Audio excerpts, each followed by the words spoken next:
And what's up, everybody? I'm back with another little bit of a fun video, story time video, not about anything volatile.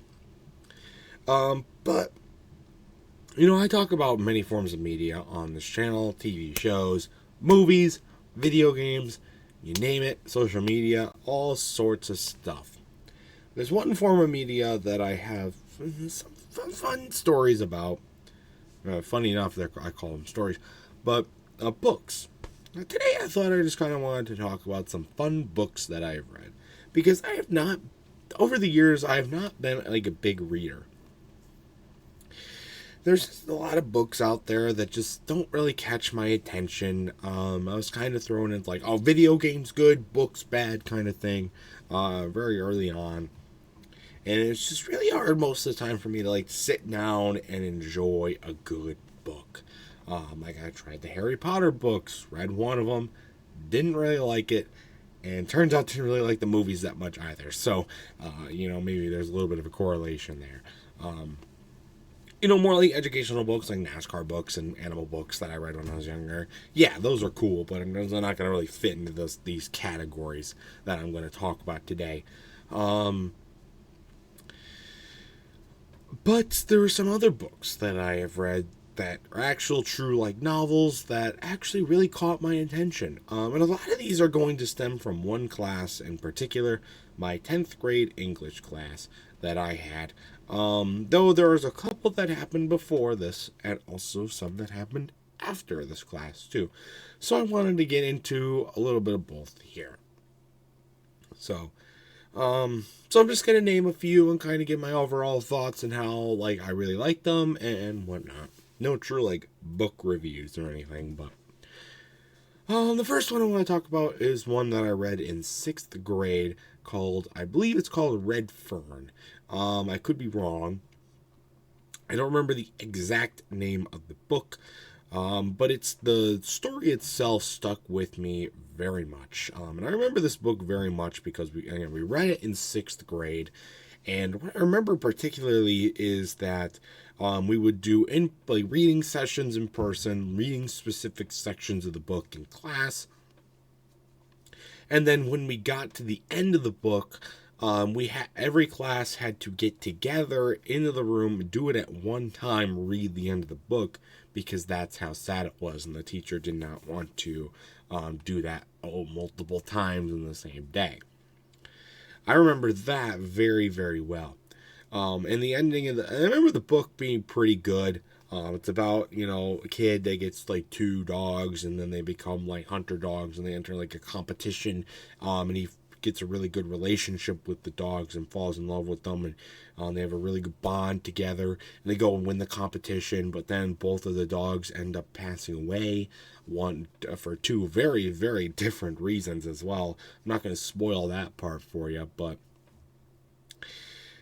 the ending, but my teacher was not lying. The end of the book was very, very sad. It's the only book that I've ever cried over, because it was just a very, very heart-wrenching ending to the book. And I was not the only person to cry over the end of the book either. It was hard to read, for sure. But it's a good book and a really good read, if you can handle that kind of stuff. Because it's definitely very touching, and I definitely think you'll recognize as well that it's a good book. So, Red Fern is another one that I think you should read. That was the first one. Second book that I want to talk about is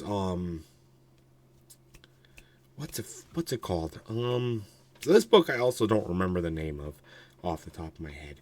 But it's about the kid who like is flying to Canada or something to like meet his dad, or flying from Canada down to the US. And he's like alone on a plane with somebody else, and then they crash because the pilot has a heart attack. So then the plane steers off course because the pilot's having a heart attack, and he veers the plane off course. But before the pilot ends up dying of the heart attack. But then before he dies, he puts the plane in autopilot mode, and the kid just like lets the plane fly until it runs out of gas, and he lands in this like wilderness area by a lake. Crashes into a lake, and he has to like set up refuge. I think it's like hatchet or something like that. I think that means what it means. But I remember this book very well because of the fact that I also because I remember it as being a really good book. It was a good read. It was also left on a little bit of a cliffhanger, in my opinion. But I also really remember watching the movie for this book, and I think it was a good adaptation of the source material, which I can't say for most movies that have been based off of books. But I thought that one was a pretty good representation of it. So I think it's called Hatchet or something like that. You can go check that one out. It's a pretty good one, I thought. And then we're kind of veering towards high school with most of these other ones that I read. One in particular that I remember is, I guess I gotta talk about fucking Romeo and Juliet, dude. What a fucking dumb book this is. It is just, it's a really difficult read because it has a lot of difficult language from dead languages like Latin in it. Though I did really enjoy the movie. The book was okay, but I guess, but once you figure it out. But I want to talk about it in particular because of a really stupid thing that happened. So we got to watch some movie adaptations of Romeo and Juliet. We got to watch a couple of them in class as well. This would have been ninth grade English, by the way. One of them I remember not being that great. It was like an older version of the movie.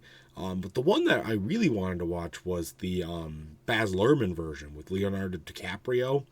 That was going to be a good one. And I didn't get to watch it. You know why I didn't get to watch it? Because some stupid student group happened to come into the classroom at the beginning of class and asked directly for me so that I could go out into the hallway and take a stupid survey for the entirety of class. So I was sitting out there and I could hear like police sirens and everything. Remember, this is Romeo and Juliet, so I think it was going to be epic. I was actually going to enjoy it. But no, I had to go do some stupid thing for the fucking yearbook. I will never let them live it down. What happened there? Only other book I want to talk about from ninth grade, though, is To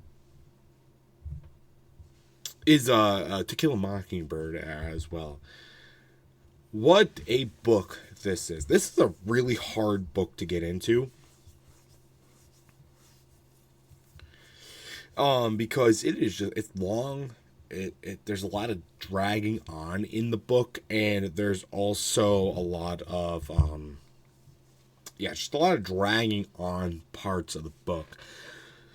But in my opinion, it's a good book. The movie adaptation of the book, though, is pretty bad, and I don't want to have to rewatch it for a review, but maybe I will one day. It was terrible.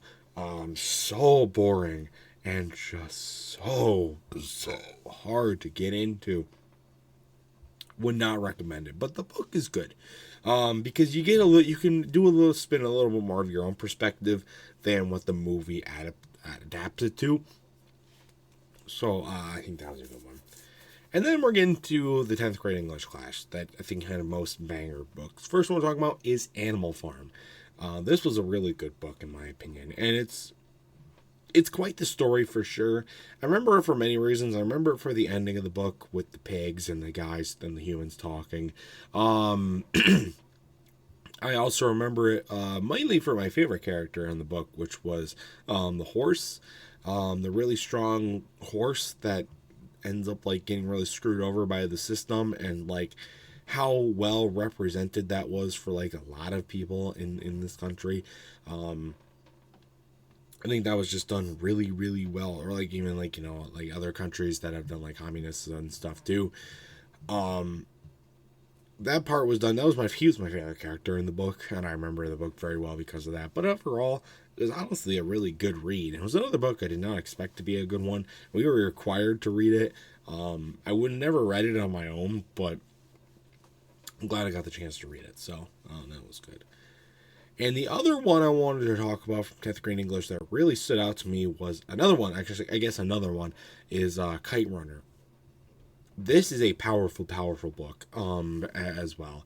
It doesn't have this. It doesn't really tear at the heart the same way that Red Fern does, with no like animals dying or whatnot, and you don't get that like special bond.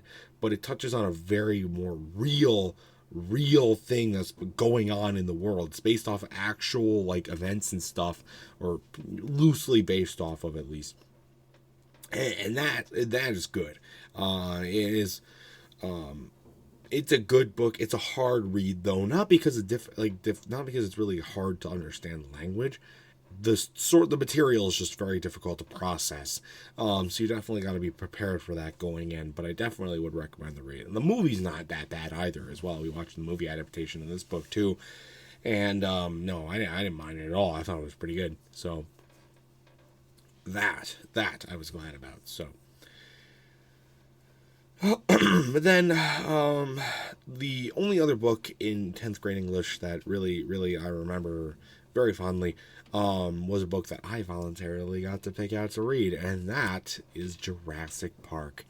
Oh man, this is a good one.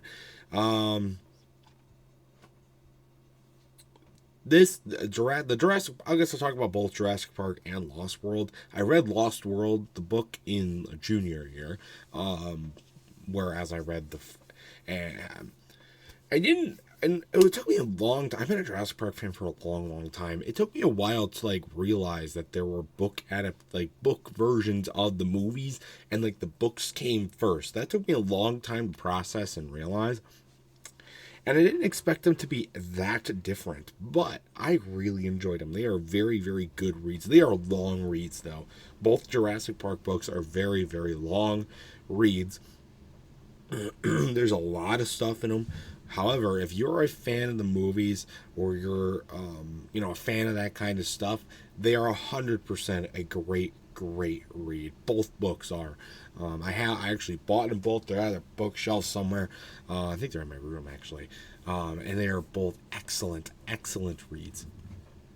So, but Lost World was the only one that I read from junior year that really stuck out to me. I did forget one from ninth grade, though. I did forget one more from ninth grade, and I don't remember the name of it. And off the top of my head specifically, it was about this kid who like goes into space and like goes to this like boot camp, and he's like tasked to defeat an alien army, and like they're playing a game and they gotta like win the game, and then like turns out the end of the game is not actually like a game, it's the real thing, and he like won the real thing, and he's like the space hero or whatnot. God, I don't remember the name of it. But that's a good book too. It's a really good read in my opinion. It's a little confusing, and there's definitely a lot of other storylines that jump around. But there's a lot of good character development and evolution in the book, is what I thought. So that's good. It's a really difficult to get a grasp of, but if you can get a grasp of it like I did, if you just keep pushing through the book and you pay attention, it's a good book, and you'll really like it by the end. And that's a good one too. So those are a few books that I've read, and it just proves that I am not 100% against books. It's just really hard for me to get into a book. It really is. Of course, I read Diary of a Wimpy Kid books, and those were fun to read, when I was 10. Not so much anymore, but yeah, those are just some cool books that I wanted to read, and I thought it'd be a cool little video to make as well. So that's pretty cool. What are some cool books that you have read, though? I'd love to know some of the cool stuff you read down in the comment section down below. And what do you thought in the books that I talked about? What are some maybe that I missed that you might have read in school? I'd love to know your thoughts about them. So that's gonna do it for this video. Until next time, read up, but remember, don't read too much. Until next time, see you guys later. Goodbye.